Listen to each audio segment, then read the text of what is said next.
Hello there everyone, and welcome to another edition of Starry Skies, the magazine programme that tells you all about what you can see in the night sky in this chilly month of February. I'm Mark Hardacre. And I'm Steve Tonkin. And it's been a rotten start, hasn't it? Oh, it's been horrible. And we've had no chance, or hardly any chance, to look up at the skies at all in the last month. Yeah. I just hope February's going to be better. Yeah, well, it's so poor that we didn't even get to see the aurora, did we, on the 19th of January? No, a lot of people did, but where we were, it was just seemed to be under a patch of cloud. So, not missed great. it. Anyway, we're going to talk about aurora a little bit later on in this episode. Oh, wonderful things, aurora. Absolutely. So what about February? Before we get on to aurora, what can we best see in the night sky this month? Well, best time to look at the night sky is going to be round about the 17th, the week either side of that, so from about the 10th to the 24th, because that's when the sky is going to be darkest, because the moon will be out of the way. And this week then, so that's around the 1st, 2nd, 3rd of February, that's going to be the worst. That's full moon, right? That's full moon. If you like the romance of a full moon, that's absolutely fine. But actually, I think the best phase of the moon is when it's in its crescent phases, or its gibbous phases. And at this time of year especially, you'll notice that the first quarter phase, the bit after new moon, it gets higher and higher, and it'll be higher again in March and higher again in April, and then it'll start sinking again. So it's a good time, isn't it? The crescent moon, the half moon in the evening, that's the best time to turn our telescopes onto the object and see the craters and all the valleys and all the rest of it on the moon. Indeed it is, yeah. So that full moon is right now, or this week, or was last week, in the constellation of Cancer, and it will continue to wane during the rest of the first week of February, passing further and further west and rising later and later in the evening. Yeah. When you say it's the full moon's in the constellation of Cancer, what do you actually mean by that? Yeah, that's a good question, because what it really means is that when we look from the Earth, the moon is against the background of the sky, and of course we move and the sun move and the moon moves, and it appears from our vantage point here on the Earth that the moon is against the stars of Cancer. Right, okay. And Cancer is one of those 12 zodiac constellations, isn't it, that we all know from astrology. Interestingly, there is another constellation that all the planets pass through, which hardly anybody's ever heard of, which is Ophiuchus. That's true. Yeah, that really is true. There are normally, if you look in the Daily Mail, there are 12 zodiac constellations, Aries, Taurus, and the like. Yeah. But actually, the sun goes through the constellation of Scorpius only for a few days. Yeah. The rest of the time, it's in this mystical constellation called Ophiuchus, which nobody's ever heard of. No, except astronomers. So you're not an Ophiuchian, are you, by any chance, Steve? No, I am theoretically a Taurian. Oh, don't start. I talk a load of bull, you see. Anyway, talking of the moon, this is going to be an exciting week, because at the time of recording, and this of course can change because NASA does this, but right now NASA is planning to launch its Artemis 2 space mission around the 8th of February with 4 astronauts on board, and they're going to journey this time to the vicinity of our stellar neighbour up there, the moon. Oh, that's so exciting, because I'm sure, like me, you remember those 1969 moon landings, and what a fantastic time it's been. I do. I remember very clearly. And this mission is most similar to, but different to, Apollo 8. I remember Apollo 8 very well. December 1968, I was 10. But this mission it's our first return to the moon since Apollo 17 in 1972. Yeah. But the plan here is not for it to land. These 4 men and ladies are not going to land there or even orbit it, which hasn't, I don't think, been made clear in the press, Steve. Have you seen that? They're only going to loop around the moon, and the closest they get is about 5,000 miles away. Well, it's testing new tech, really. Yep. I mean, the Apollo missions were thrown together very, very rapidly. Yep. And there were a number of disasters which people lost their lives in. And they're being much, much more careful with Artemis. And every stage of it is being thoroughly tested. Yeah. And also, of course, there's a lot less money available when you think how much Apollo cost as a percentage of the US domestic budget. It was enormous, whereas here it's a much smaller number. Yeah. But the real event, so the next landing on the moon will be Artemis 3. So this is Artemis 2 going up this week. Artemis 3 is expected sometime before the end of the decade. We don't have a date for it yet, as far as I know. So let's look forward to that, and let's hope that they have a successful trip to and from the moon, eh? Yes, indeed. Yeah, it's an enormous undertaking. I think we became blasé about it with the Apollo. Everything, they're getting there, they're coming back, it's easy. It really is not. Yep, space flight is not easy at all, is it? So what else can we see in the month of February? What else can we see this month, Steve? Oh, Jupiter. Okay. You've got to look at Jupiter. It's bright. It's easily visible. So just look south. The big bright thing, well, the bright thing you see that looks like a very bright star is Jupiter. Have a look with binoculars, my favourite instruments anyway, and you should be able to make out at least some of its moons. But if you've got a decent telescope, you'll see them much more easily, and you'll see markings on the surface of the planet. So That's right. You might see its what's mistakenly called nowadays the Great Red Spot. It's a sort of mingily sized salmon pig blob, I think, is a Absolutely. And whereas we said that the moon was in Cancer, Jupiter is in Gemini, Yeah, right? So that's one right. constellation back, and Jupiter moves around the sky once every 12 years, so Yep. roughly 1 year per constellation. Next year, Jupiter will have moved into Cancer and then into Leo and so forth. Yep. But right now it's in the middle of the constellation of Gemini. So we are also steadily losing. In fact, it's not a good month for planets, is it? It's not really. No. Well, there is one good planet to see. I mean, as you say, Saturn's just about not there now. It's setting very early. If you look out, if you look out of your window on a cold, frosty, early evening in February to the west, Yeah. you might catch Saturn for a few hours, maybe around 7:30 in the evening. But by the end of February, it will only be visible for a short period in the dusk. It's in a particularly star-free area of the sky right now in the constellation of Pisces. But again, by the end of February, it will have lost it, and we won't see it again until the morning sky of June or July. Yeah, but we do have the most elusive planet. Aha. The one that the famous astronomer Copernicus never actually saw. Oh, which planet is that? That's then? Mercury, the messenger of the gods. And the reason it was given that title is because it moves relatively fast compared to the other planets if you take its motion against the background stars.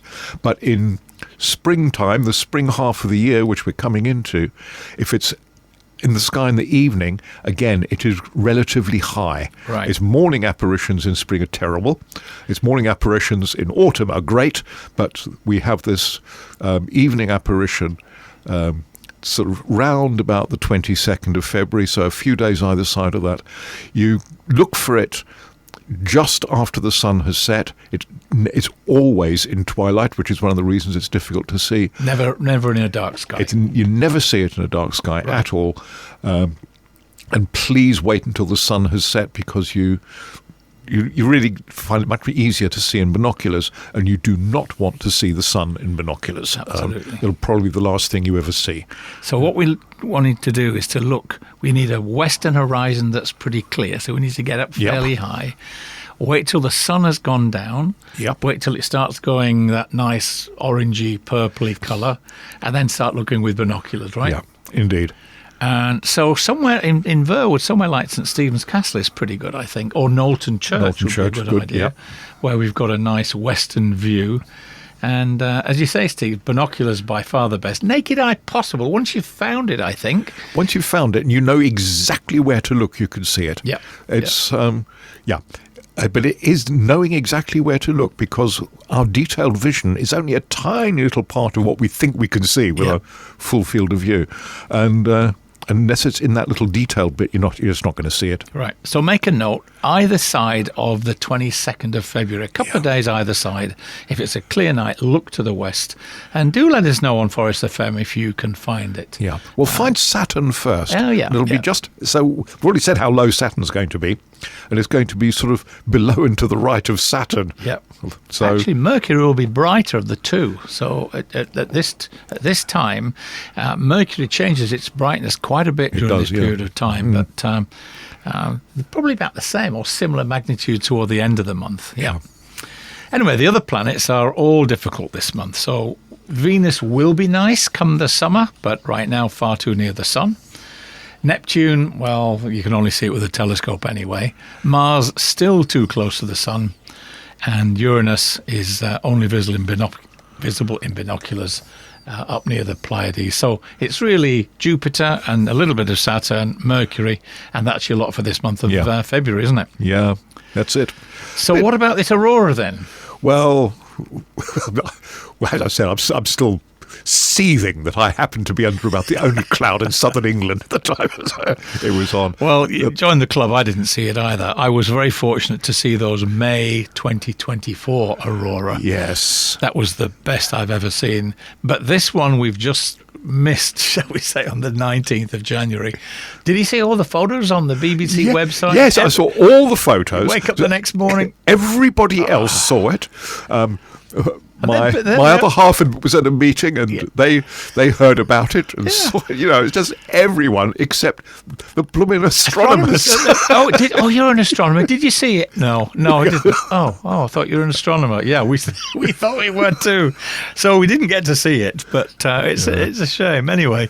But don't give up hope because it's a good time to see aurora still. Yeah, the sun is very active at the moment, and when it's active, that's when you get it because it's the solar wind, this sea of charged particles, river of charged particles that come off the sun and move past the Earth and interact with the magnetic field. And really, I mean, moving charged particles, what we're doing, we're actually bathed in an electric current. Yep. And streaming out the sun. Yeah. But down here in Dorset and Hampshire, let's say, it's never easy to see them. It's very unusual to see aurora so far south. If you want to be certain of seeing good aurora, up to Scotland, or maybe take a cruise to Norway, which some of us have done, or Iceland, or somewhere up there where you're almost guaranteed to see them most nights. Yeah. Down here, they've got to be particularly strong, Steve, to be able to see them. Oh yeah. But you're going to have to be quick because they're not going to last forever, are they? No.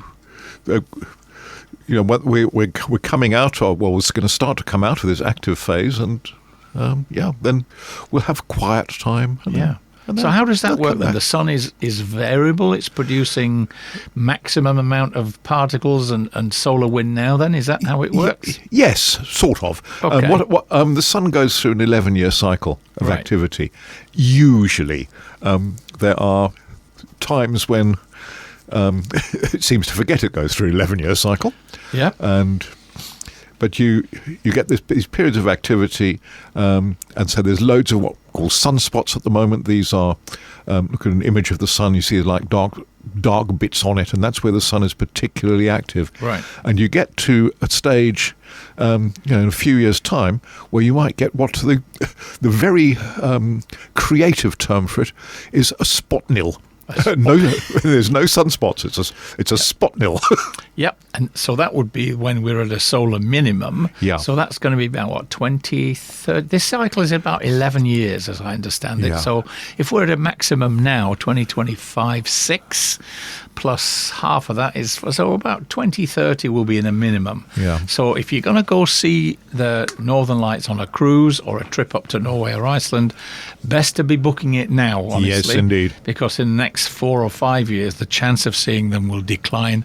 And I think the chance down here in Dorset and Hampshire, Steve, is likely to go to zero, isn't it? A friend of mine was an avid aurora watcher.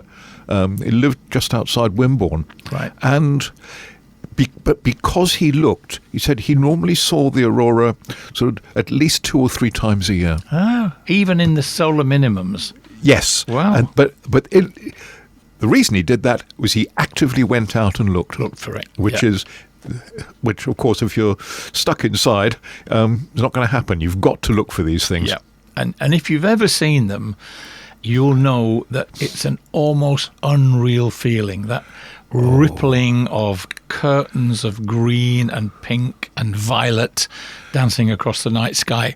Honestly, to the naked eye, it's not easy to see those colours. What it looks like to me is slightly pink, slightly green, misty clouds. Yeah. But when you look at them or use your smartphone or your camera, they really become They very really bright. bring out the colours, because Yeah. the colours are often not strong enough to activate the cones, the colour receptors in your eyes.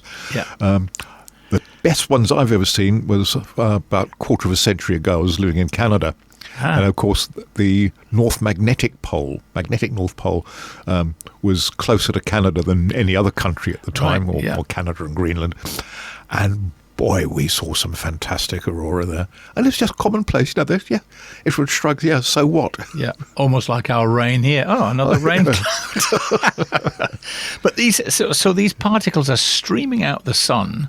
Yeah. And they don't hit us here on the ground at all, because they're directed around the Earth by the magnetic field, which directs then the particles into the North and the South Pole, right? Indeed. And they sort of like, if you imagine, the old picture of a bar magnet, and the lines of force from a bar magnet. Remember your school physics books. And it's like they spiral down these lines, and so they're being accelerated down the lines of force, and they interact with molecules of gases in the atmosphere. And what happens is they don't knock electrons off the atoms; they just move them out a little bit. Yeah. By giving them a specific amount of energy, and then when those electrons fall back, they emit that energy, and they emit it as light, and that's how we see it. And so different molecules, different substances will give different colours, and the most common one is green. Yep. It's actually, we now know that's oxygen that gives us the green. But there was a time when that green was actually discovered in a nebula, a little dying star that's blown up, called the Cat's Eye Nebula, and they discovered this element in there which was the same as an aurora, and they wanted to call it nebulium because they didn't know what it was, because it was very difficult. Well, now they can produce it in the lab, but they couldn't then. They didn't know how to. So they discovered what they thought was a new element. It had a different spectrum to anything else. And now we know it's doubly ionized oxygen, something called oxygen 3. So yeah. And that's a forbidden transition. For those physicists and astrophysicists listening, that is a forbidden transition. Yep. But so what is my understanding is high up in the atmosphere, you get oxygen atoms giving red light.